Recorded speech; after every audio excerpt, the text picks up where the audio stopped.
Okay guys, so you know that thing where you scroll on TikTok and then you come across a post that has that little gray promoted icon? I think we can all agree that it's been popping up for quite some time now. But if you're not in the know, if you don't use TikTok, don't worry, because I experience it, maybe every two scrolls. And they're never for things that need to be promoted, like products or, you know, concerts and things like that. No, I get promoted TikToks from possibly the most bizarre accounts of all time. And for some reason, recently TikTok has decided that I need to be listening to more new music. But you know what's not helpful? Showing me videos of music like this.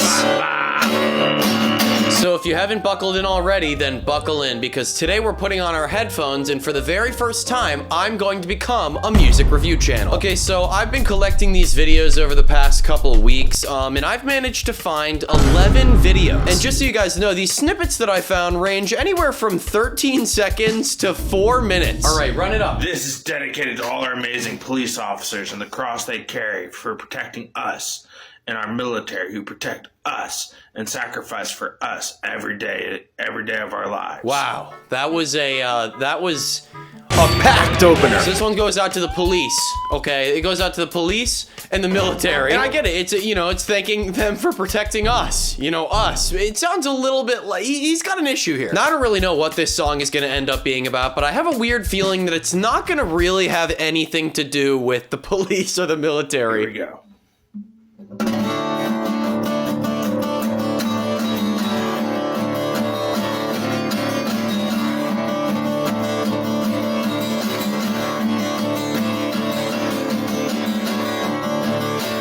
Okay, when's he gonna come in?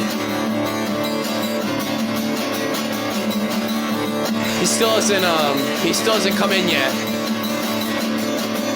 I don't know if he's gonna come in. I will say one thing, he's gripping me right out the gate. Those were some strong ass chords, okay? You can really hear how impassioned he is. He really cares about what he's singing about. Or I don't know, is he gonna sing? Now, I watched this back a couple of times. I don't know if he actually knows how to play the guitar or if he's just strumming so hard that it sounds like he knows what he's doing. I think this is a great example of action speaking louder than words, folks. I walk this thin blue line.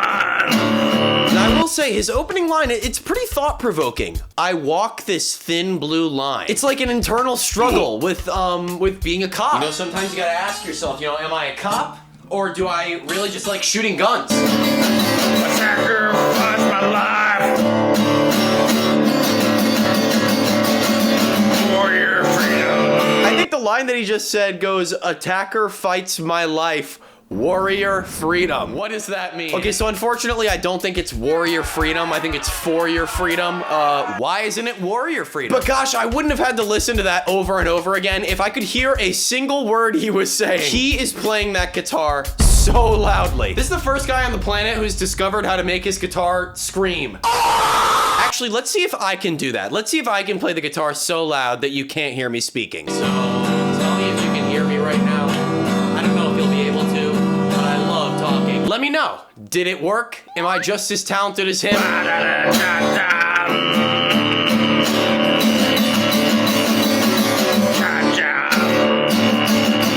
Okay, so it seems that he's now transitioned to a section of the song where he's run out of words, which is really impressive because he's barely said any. He's just kind of scatting and like doo-wopping now. But he's really breaking out that throat singing. And that is actually impressive. Like, he's doing it very well.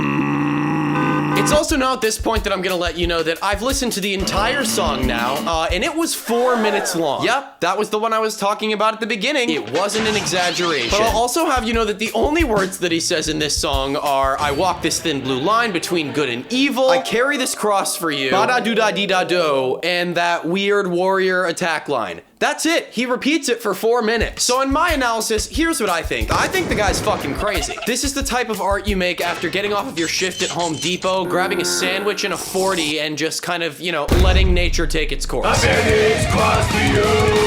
Okay, so hot start, but why was I ever shown that? They really said For You page, but actually not at all, because that wasn't for me. Let's move on, folks. Wow, that was some farty bass. I would like us to just stop right here and take stock of our surroundings as we do. First of all, the outfit, insane. And now when I first looked at this, I thought that we were in the bed of a truck, and I was like, all right, cool, country rap, you know, getting a little bit, but no. If you take a closer look, you'll see that we're in the open trunk of an SUV. They don't make brown leather seats like that for trucks. And if they do, I don't care. Don't let me know. Oh, God, I don't care. But let's see what, official Bubblicious has to show us.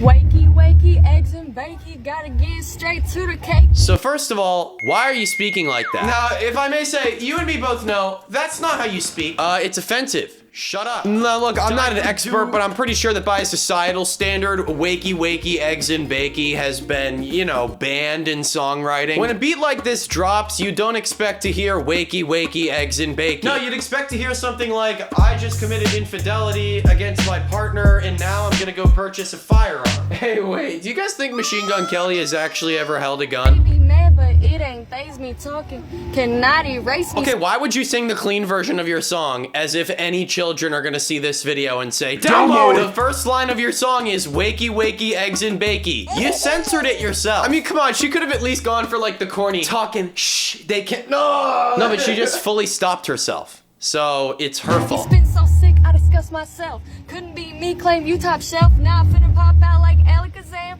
Gotta be it lit with ham. What does the double stand for? I get it. It's probably not that word. I get it. But what word are we supposed to assume that it is? Can we not agree that the devil makes it worse regardless? Because if it is the word that I'm thinking of, it means that it's a cheeky devil, which means she thinks it's cute and funny. No! Gang lay you out on sight. No money sticking together like post-its. Blue money thinking it's better, I know. Okay, that line could have been pretty good. The flow was almost there. I was kind of eating it for a second. I know this. Wonder how I feel to dip inside my ocean. Supercalifragilisticexpialidocious. Oh my God, dude. What the hell was that? We're now getting to the point where this feels like a rap-based improv game, and I'm not liking it. Guys, you know how they say when you believe in yourself, you can achieve anything? I think that's super true, even in the case of this video. Because, right, she did something. Perhaps it wasn't what was intended, but she believed she could do something, and therefore she did it. But don't ask me if I believe in her. You're not gonna like the answer. Well, of course, I wish Bubblicious the best in her career as she moves forward, but that's the last time I'm gonna be listening to her. Ready for adventure, I'm trying to head out. It's a weekday, but I'ma check out. Driving my car to a brand new state. End up in Hollywood, the name of fame. That one speaks for itself, okay, folks. Now, I don't know about you guys, but that one screams a need for more context to me. We're dealing with a dreamer. We're dealing with someone who wants to see their name in the stars. Now, first of all, if any of you want to hate on that, fuck you. Go fuck yourself. But in this video, we're dealing with raw, untapped talent with a certainty of success. The song says it itself. I'm gonna head out, I'm gonna go on adventures, and I'm gonna be in Hollywood, baby. You know, I know she wants to be famous in Hollywood or whatever. I think that the way she's dressed, she's like, you know, maybe 100 years too late. But that's okay, you can be famous in any time period you want, okay? People love period pieces. Now, a lot of people will probably wonder, Andy, why haven't you been looking at the comments on any of these videos? Well, number one, they're probably fucking brutal. Number two, this is my music review, okay? This is in my opinions only. Okay, guys, now we're gonna move on to something a little bit more emotional, so please just get ready to get sad. This song is a tribute to Kobe Bryant and his legacy. Now, this immediately raises a few questions. Number one, it's been a few years since the passing of Kobe Bryant, so why now? And number two, I just have a question for the human being who sits down in his house one night and is like, you know what?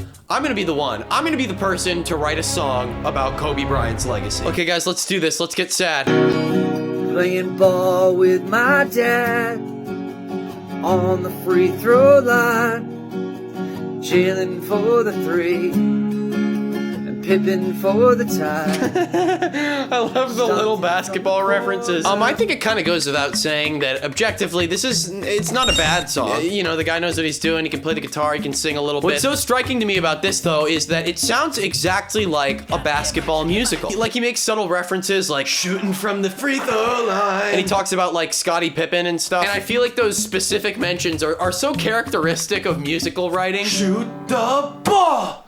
Waiting.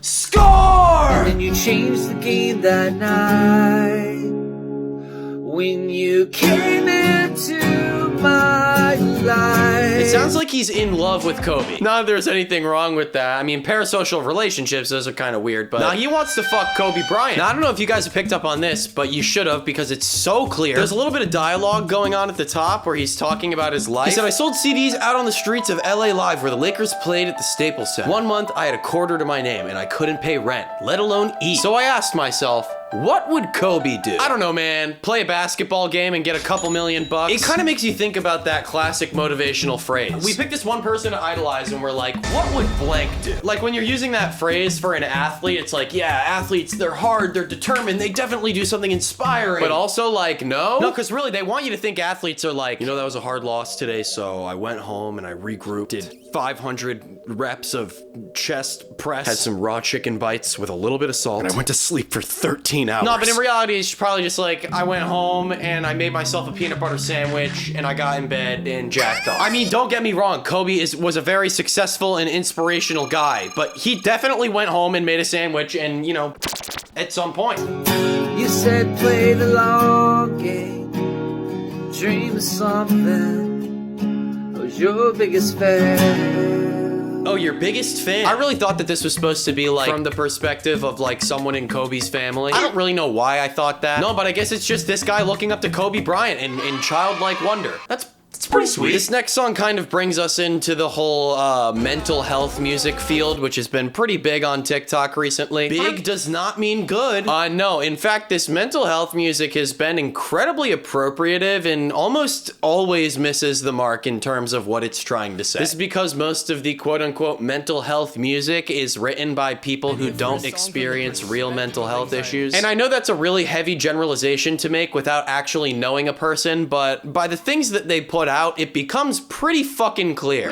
I use caffeine like Adderall, cause I can't focus at all. Undiagnosed ADHD, but Coca-Cola raised me. Shut up! Okay, right? It screams, you know, don't speak to me before I've had my coffee. Ooh, I'm so easily distracted. I'm a dumb piece of shit. No, but see how annoying that is? She literally uses the, like, getting distracted by something on my face. It's not funny, and it's not quirky. Because that's not how it works. You see this raw footage? Me walking around the room like that, not being able to figure out what I'm doing. That's what it looks like, okay? It's stupid. I think we also really need to quit it with the whole undiagnosed ADHD thing. Because here's the truth. Yeah, most human beings, if not all, have focus issues. Okay, but not everyone has a legitimate condition, which made them take medication for like most of their formative years, and now their brain doesn't work very well at all. Guys, it's not a personal story. What I'm saying is, regardless of whether or not you have ADHD, stop romanticizing it. Raised me. Swimming laps in the dating pool. I credit short and I dropped out of school. And you can call me a fool. At least my therapist thinks I'm cool. So yeah, this song essentially just romanticizes mental health issues, and I think that's uncool. And along with it being uncool, I also happen to think that it's incredibly unoriginal. Like, you know that song, You Had a Bad Day? That was probably the best one they made, and that was made years ago. Game over. Let's take a look at something similar, okay? Dear everyone, you fucking suck.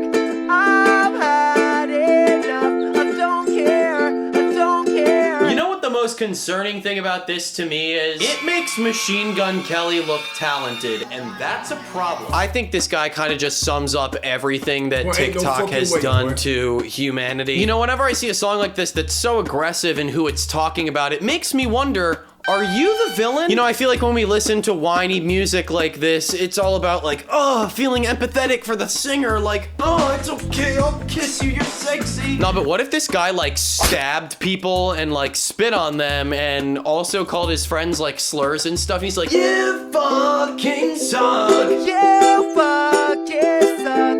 I've had enough. I don't care. I don't care. My mind's made up. Everything's fine. Yeah, dude, I think it's corny. I think it's super corny. I wouldn't say that this one has ethical issues like the last one did. However, I think he needs to shut the fuck up. Sorry. I don't care. I don't care. care. Oh my god, and another thing that I hate is when people sing songs like this and they play the ukulele. And I'll tell you what, anytime I see someone pull one of those things out in a social setting, I get aggressive. Friction from family put hair on my chest. I started living for me, yeah. Shit get different when the elderly pass. Ain't been the same ever since, yeah. That's what I'm talking about, baby. That's how you make a good song. Sing from the soul. Don't give a shit. That's someone who knows what they're doing, all right? Because when you confidently bust out a song that sounds like it was from 12 years ago, that's how you know someone's gonna be successful. But I think we can all agree that 2020, or the COVID era, was the height of TikTok. TikTok will never get back to what it was at that time. That being said, that was the time to blow up with your music. That's when everyone was popping off with some of the worst music on the planet. But they were still blowing up regardless. And I think it was a unique opportunity in a unique period of time that isn't as available anymore. Sure, we still see people pop up every now and then on TikTok with a new hit song, but it doesn't happen nearly as much as it did a couple years ago. Platforms die and people change and times change, and it's crazy. It's nostalgic, but it's sad. But speaking of times changing and platforms changing and people changing, I got 100,000 subscribers. Thanks, guys. This is really cool. Now, I don't have a plaque yet to prove it, but when I do, it's gonna go right here. Guys, if you enjoyed watching this video, if you enjoyed watching with your eyes on the screen and your feet on the floor, give us a like and a comment and a subscription, you know, do one of those things. Maybe I'll put my social media up on the screen. Maybe I won't. I probably won't because I'm lazy. Just go to the description. Seriously though, thank you for 100K. I mean, this is kind of something I've been waiting for forever. This is, you know, it's like a job now. So but I mean it, guys, from the bottom of my heart, thank you. I have so much more coming and so many delightful surprises. So that being said, that's all I have for you in this video. But until next time, I couldn't even recount a single song that I just listened to. Yikes.